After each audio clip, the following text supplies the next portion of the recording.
Title 32, Section 109, doesn't really give National Guard Bureau any direction on how to administer state defense forces other than regulate the uniforms. Now, that's good in a sense in that it gives the states total flexibility on what they do with their reserves, because after all, the purpose is to guarantee that these troops remain available to the governor and cannot be called to federal service, so you're ensured that you will have reserve available at the state level. But at the same time, with no standards, we have defense forces all over the place. A prime example is Alaska. Alaska has an extremely active defense force. They serve as an auxiliary to both the Alaska National Guard and the Alaska State Patrol. They're fully armed, both with small arms and with crew-served weapons on patrol boats in the Alaskan waters, and have armored vehicles and do a fabulous job. They've served under arms in many instances since 9/11 and given exemplary service. Maryland, in contrast, has an unarmed state defense force that is entirely medical. Now, in spite of that, they have provided exemplary service since 9/11. When we had the situation break out with Katrina, the Maryland Air National Guard airlifted the Maryland Defense Force to Louisiana to provide emergency medical services for the next 2 to 4 weeks, and they did a fabulous job. In the packet that I handed out, you'll notice in the back there is a media clip section for State Defense Force service during Katrina, and you'll find the links to all of this there. I won't go over them one by one, but if you have time, you can look at those. If you go to the Freedom Foundation website and go to that page that I've listed there, you can actually click on the links and go right to the story without having to print out 50 pieces of newspaper clips. They did a fabulous job, Maryland did, in providing emergency medical service for Louisiana and for the Gulf Coast.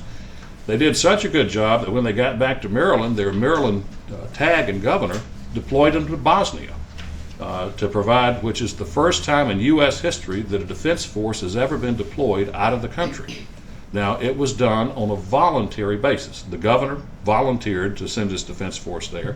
The adjutant general volunteered to do it, and all the members who went volunteered to go over to Bosnia for a 2-week deployment and set up clinics in some of the remote Bosnian villages up in the mountains to give kids health checks, neonatal care, that type of thing. And they did a fabulous job, but it just shows what a tremendous job state defense forces are capable of doing by organizing as a medical unit only. Meanwhile, you have Virginia State Defense Force, of which I'm a member, that's somewhere in the middle. We are normally not armed unless we're called to arms by the governor. A number of reasons for that. The primary reason is how much training hours do we have available per year? What would our likely missions be? What are our current assigned missions if they're armed? And if they're not armed, do we have the time to go through arms training? Now, there's an ongoing debate on that. I won't get into that debate. But we have a very diverse defense force in Virginia. We have an aviation battalion consisting of 26 fixed-wing aircraft that currently provides aerial surveillance services for the Virginia Department of Game and Inland Fisheries to combat bear poaching in the Shenandoah Valley, and also to provide aerial surveillance of the lakes and harbors for both security and public safety. We have a medical battalion that provides many of the same services as Maryland, only not as large or extensive. We have a military police detachment that provides services around the state for many organizations and departments in backup, a prime mission we have annually that, interestingly, was a Virginia National Guard mission prior to 1989. Is supported the annual Apple Blossom Festival in Winchester, which is roughly 300,000 people. Bob, I think you attended that mission one year, in which the Virginia National Guard just turned that over to the Defense Force so it wouldn't take so many hours away from their folks. That goes to the heart of one of the problems we have currently nationwide, is with such an up-tempo rate on our National Guard going overseas to Iraq, Afghanistan. There's a real concern at times that are we providing them adequate war time for their warfighting training?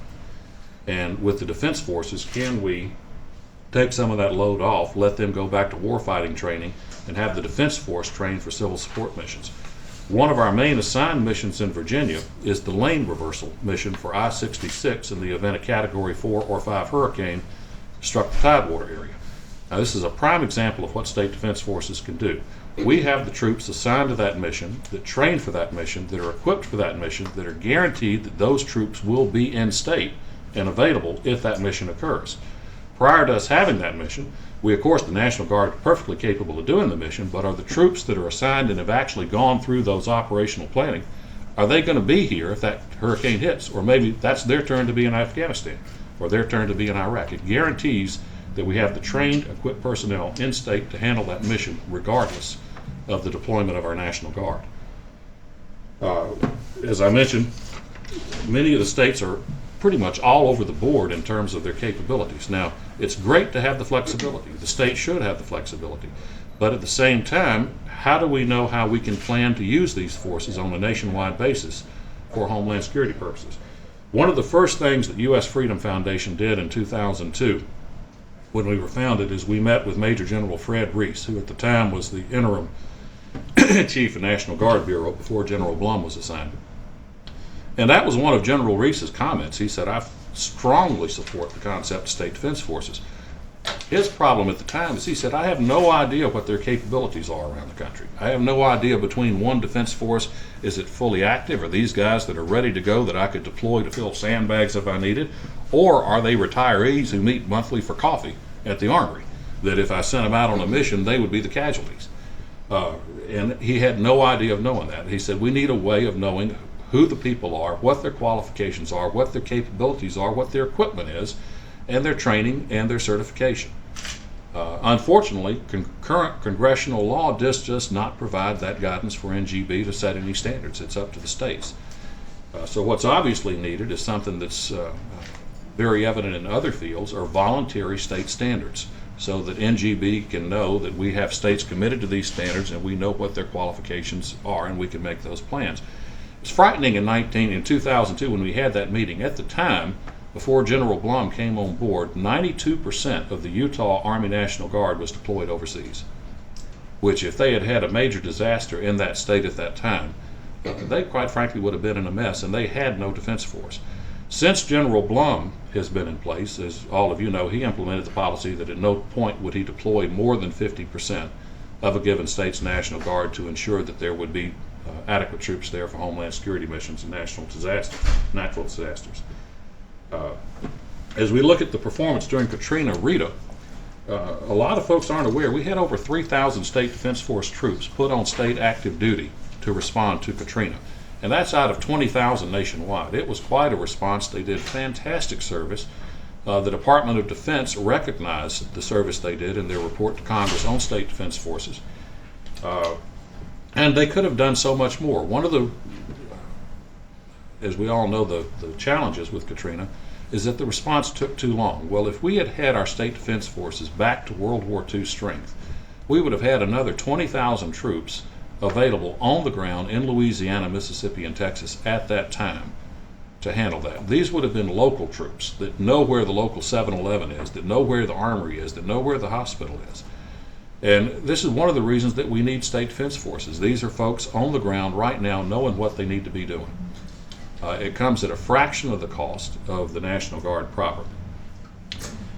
Back in May of 2006, the Military Advisory Board of U.S. Freedom Foundation issued voluntary state defense force standards. Colonel Peterson was part of that board that issued that along with Colonel Brinkerhoff. And we submitted that to the State Guard Association and also to Lieutenant General Blum at the National Guard Bureau. You'll find a copy of it attached to the handout that I provided this morning. And again, this is nothing more than recommendations. The State Guard Association has been looking into creating standards. They've moved through a couple of areas and have sort of bogged down.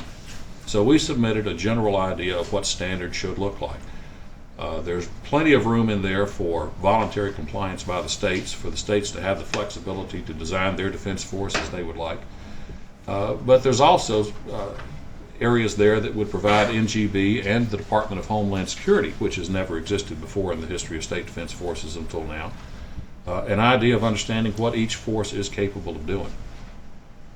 There's a bill in Congress that's been there basically since 2003 by South Carolina Congressman Joe Wilson. This year it's H.R. 826, the State Defense Force Improvement Act. It's a very simple bill. It doesn't require any mandates on the federal government or mandates on the state. It simply starts the process of what we need to standardize and certify our state defense forces. across the country right now, there's a lot of just uncertainty on what to do. And